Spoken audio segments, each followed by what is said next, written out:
It's Morning Edition on 90.3 WCPN. I'm Amy Eddings.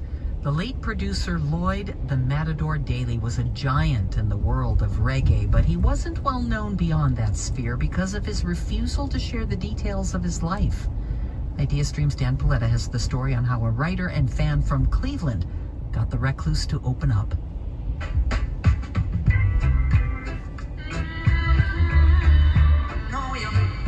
In 1982, Rich Lowe was hosting a reggae show as a student on the John Carroll University station when he came across a 7-inch disc that was hand-stamped Lloyd's Radio and TV.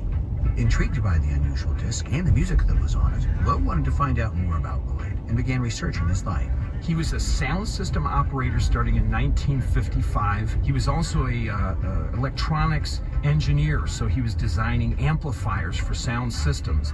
And he was recording music very early on, starting around 1959, and he went into the 80s too, so he was all over the map. Lowe, who spent nearly 4 decades hosting the reggae program Night of the Living Dread on WRUW-FM, said Daly made his presence felt on the Jamaican music scene. He kind of brought recording to a higher level because he understood the equipment in the recording studio. The output was very interesting in the sense that here was this kind of middle-class, clean-cut, well-dressed guy, and he was also producing this really deep Rastafarian music. So he was pulling in people that were like Count Ossie, Alton Ellis singing a song called Back to Africa, a young Dennis Brown. He had some really great people early on.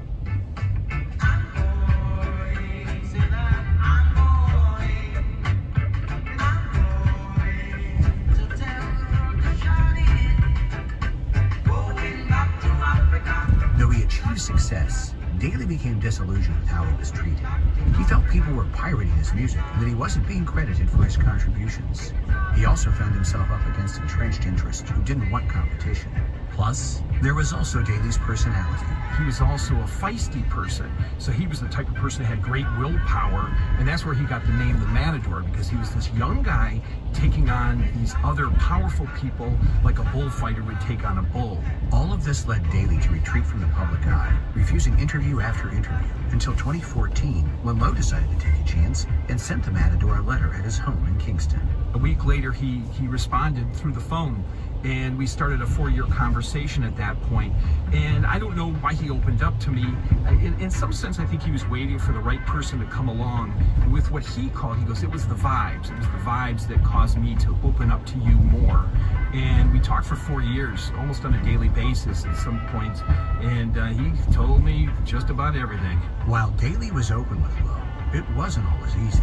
He was always feisty.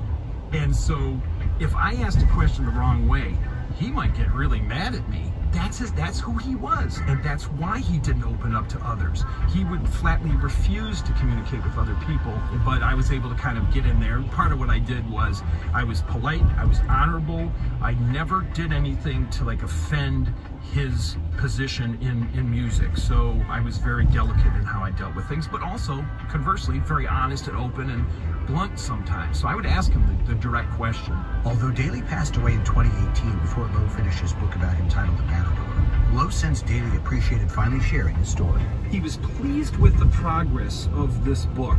I think he got a chance to share his history. I think he was very happy about it. I know that this is part of his legacy. Dan Paletta, 90.3 WCPN.